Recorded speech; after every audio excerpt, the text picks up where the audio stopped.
Hello and welcome back. My name is Stacey Couch and my website is wildgratitude.com. There seems to be an endless amount of material that I could share about spirit animals, and I want to continue on with that in this video. But before I get started, I want to invite you over to my website, if you haven't got a chance to do it yet, to download my free ebook on what is my spirit animal to help you discover what your spirit animal is. I'm sharing some of that information in these videos, plus additional information. There's some overlap, there's some new information, so you should go head over, and there's the link, and head over and go ahead and check it out, and see what you think. Okay, so today what we are going to talk about are what does a spirit animal mean? What's the point of a spirit animal besides just being cool and helping us feel cool? Wow, I have a bald eagle as my spirit animal. I have a bear. I'm awesome. I have a mountain lion, right?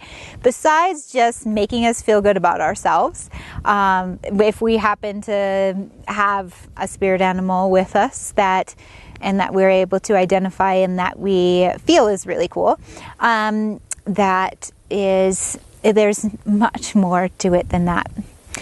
And so that's what I'm going to talk about today. The different layers. I'm always talking in layers, I feel like, and life is just not boiled down to one two-dimensional experience that you can put down on a piece of paper.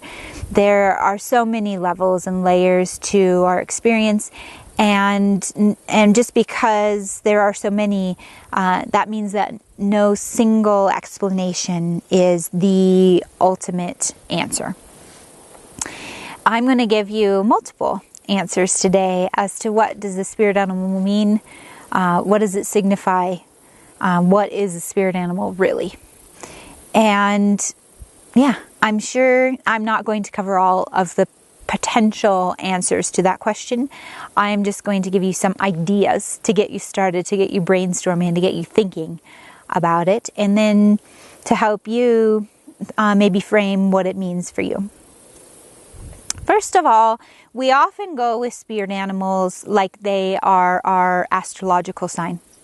So just like someone would say, well, I'm a Taurus, so I'm a really hard worker, I really am grounded, I really am good at getting things done, I'm very logical in my thinking, so on and so forth. And then there might be someone else who says, well, I'm a Cancerian, I have the astrological sign of Cancer, so I am very emotional, I'm often closed off, I go in my little shell, I like my time to myself, I'm not super social. And then there's the Leo astrological sign, right, of the lion, who's out on stage and big and lots of things going on, very personable and likable and attractive and all of those things. So we're so familiar with that system of astrological signs that we seem to kind of take that same system and put it over into spirit animals, and it does work, right? So when we look at a spirit animal, say for instance a dolphin. Dolphins are very playful, are very social, are very fast and quick and intelligent. And someone having a dolphin as a spirit animal would really want to think that they have all of those qualities, that they're smart, that they are fluid in their movement, that they're social, that they're happy and chipper, and would have some comfort in knowing that that is their spirit animal. In the same token, somebody who has a hawk for a spirit animal would associate the characteristics of the hawk being able to fly free, unfettered, and be more independent.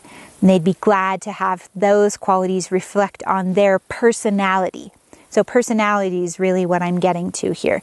That the characteristics of the spirit animal can absolutely be a reflection of the person's personality, just like an astrological sign could be. But a lot of people stop there, and that is not the full spectrum of what a spirit animal might mean. Another aspect of the spirit animal is that they can absolutely symbolize or signify what you need to bring into your life. So I get on my blog where I have almost 40 spirit animal interpretations. People post comments, and the ones I get on the post about mouse spirit animal are the most interesting, because they are often writing me, oh, my house is getting overrun with mice and it's driving me nuts, and how could this mean anything? Is this one of my spirit animals? How could it be? What am I supposed to do? And if you go there, you'll be able to read the comments and my responses to these people, so it'll flesh this out even more for you. But what I have to say about that here today is that oftentimes when we have these experiences, what the mice, for example, are bringing in is the knowing to pay attention to the details in life. So pay attention to how you are focused on the details. Are you overly focused? Is it time to let go a little bit? Or are you seeing the details as problematic? And do you have an opportunity now to see the details, to see God in the details, to see the divine in the details? Because every single moment, every single thing has the opportunity to be a channel or a vessel for the divine. So that's a way that the mouse spirit animal, for example, can point out something that we need to bring into our lives. I've had people who are maybe more timid and not so sure of themselves, not really confident about following their intuition, and then had a mountain lion spirit animal come back for them. Well, the mountain lion is being able to be your own inner leader, to be your own authority, to follow your soul's authority. What a gift, right? For somebody who is not feeling so confident in their own inner resolve. So there's an example, another way a meaning for a spirit animal in our lives.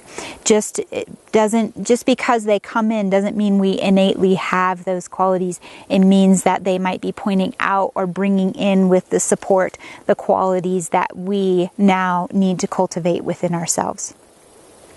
Another way that another meaning for a spirit animal, another way they can help us in our lives is through assistance.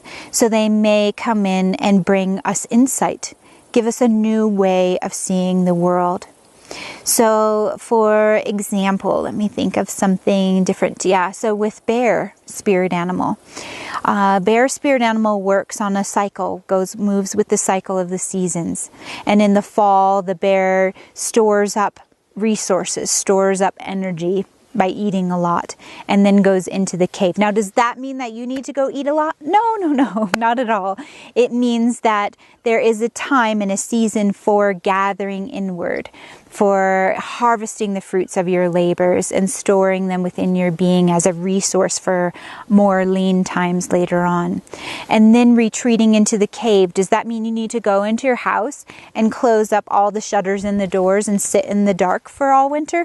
No. What it means is that you might expect a time to come into your life on a cycle. It'll go through a natural cycle, but a time to come into your life where it is worthwhile to move within yourself and self-reflect. You can do that out in the open on a beautiful sunny day. You don't need to shut up the house. But at the same time, you might find that's beneficial. And that's something for you to try out.